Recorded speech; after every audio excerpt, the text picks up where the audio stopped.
So we do have our jury panel, Dr. Amitabha Gupta and Zubin again. Good evening, everyone, and good evening, Mr. Gupta, Zubinda. Good evening. So it's a Good very evening. good topic your people have been chosen, and only why the degree do not create a careers anymore. So Yes, absolutely. I'll take it forward from there. Okay, welcome, Dr. Gupta. It's really nice to have you here. Yeah, right. It's my pleasure to join this program. Thank you, sir. I think let's get started. This is again a question that I've been dealing with from very early in my career because I started my career training college and university students, engineering students, management students. And I remember there were a lot of questions that used to be asked by students to me about careers. How do I get started? What other things I need to learn? What skills do I need to develop? So that is where this topic comes into mind, that why only degrees do not create careers anymore. Of course, degrees are like the foundation. I mean, without the foundation, you can't have the building to Right. be built. But there's definitely a question that comes up, right? So, in terms of, say, this transition from, you've probably noticed, you interacted with so many students, the transition from college to corporate, like we say. And from what you have seen, Right. where do students experience the bigger adjustment shock? Is it during college, or is it when they step into the corporate life for the first time? So a lot of people they're caught off guard, Right. and why does that happen? And why do they have this kind of a shock? Right. And that's a very interesting question, actually. The basically, if you talk about the first one, definitely first questions, that is the why only the degree is not required for a career development purpose. So definitely, I mean, as you have rightly said, that the degrees are the foundation for any kind of career. So degrees are required because the degrees are the keys to enter into a particular domain or the interview room. But whether you will be cracking that interview, whether that person would be going to take you, it not only depend on your degree, it depends on your adaptability, it depends on your skill set, your interest to learn, develop, so a lot of other things. Now, to the second part of the question, that is whether they are getting much more shock during their college life or in the corporate life. Now, of course, the answer is the corporate life, because in the college life, the everything is very much structured.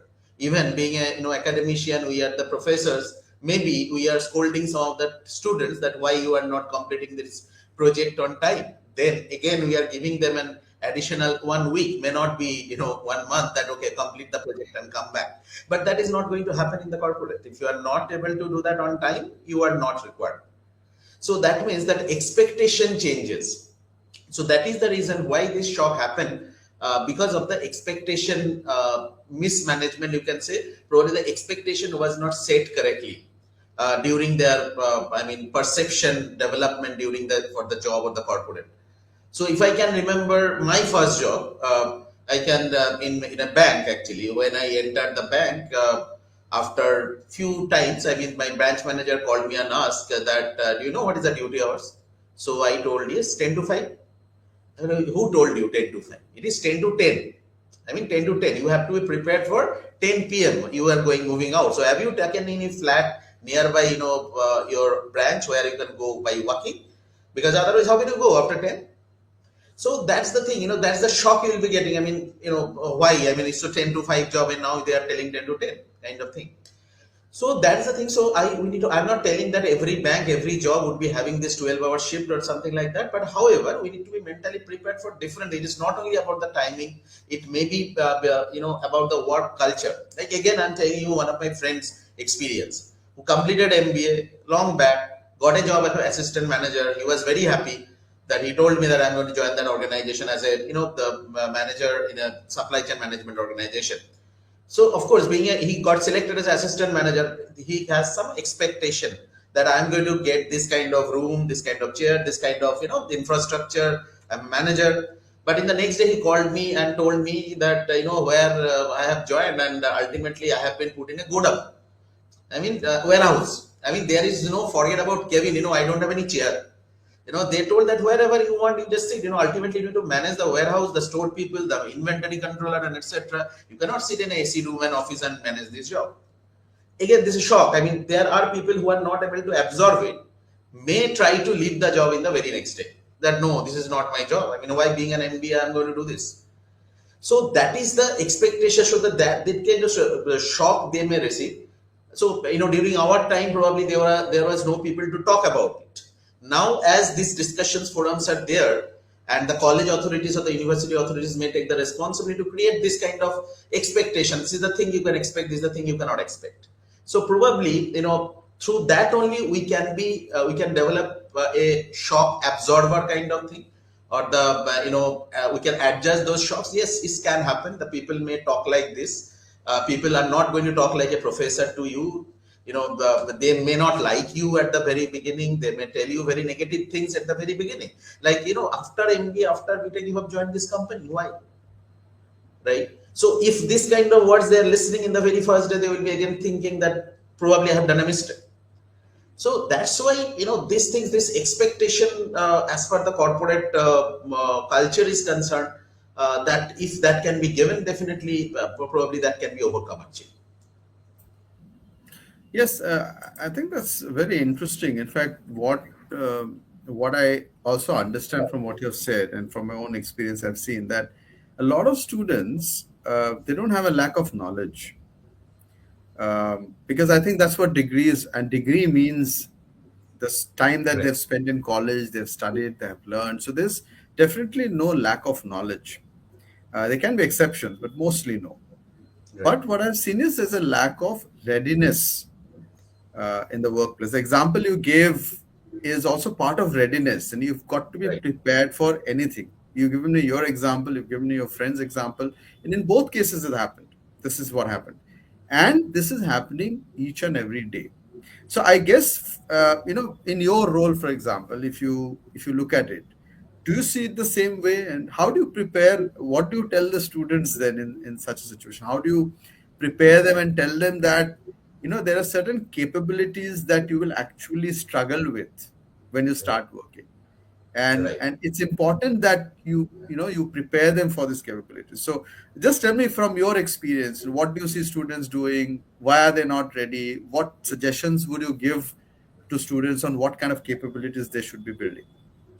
Right. I mean, first you need to understand, if you are, thinking from the point of view from the hiring manager's perspective, when they are hiring, what are the things they are looking for? So that the people, I should be able to, advise the students or the guide the students accordingly. What I have identified from by, the interacting with different hiring managers of different organizations. So mainly they are looking for, first one is definitely the positive attitude. Number two is a pleasant personality, a highly approachable personality, and an inclination to learn new things. These are the major three qualities they are looking for. So at the time of interview process, if they are able to project themselves with a very positive attitude, majority of the task is done. Number two is definitely if they are having good communication and the presentation skills, that is required in every organizations. And for communication, I'm not only talking about English communication skills. Whether they are able to communicate the thing they want to communicate to their the respective person. So that is very important. So that communication skill that needs to be developed. Now, as far as the knowledge is concerned, knowledge is also important, because, say for example, if in the interview process, if somebody is asking a marketing interview, somebody asking that what is marketing, and he is not able to explain properly, what is the 4 P's of marketing, he is not able to explain properly. So that means you were not disciplined or serious about your job during your academics. So that indiscipline may be carried forward in the organization as well.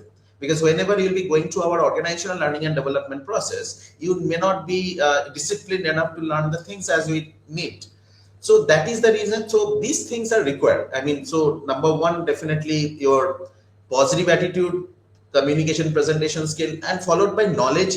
That is also very important. You cannot ignore the knowledge that has been given during the classroom session, because that is going to be translated. If you are not disciplined, if you are not they are not going to ask very serious rocket science questions because they are not expecting.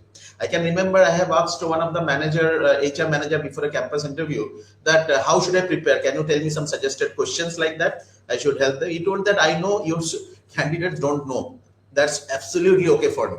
I can train him, but whether your students are ready to learn new things, what I'm going to teach them during my training development process. So that's attitude and the learnability, or these things are mandatory, and that I usually advise. And some of the common expectation they may have or they should not have in the corporate, from my experience during my corporate journey, that I used to share, that you can expect this, you cannot expect this in the very first day, right? So that's the thing. I mean, that's how this expectation management should be carried out in any kind of institution during their placement or the training period. So that will help the students to adjust themselves, adapt themselves in the new environment, from a transition from campus to corporate. So that is very important. Right. So in fact,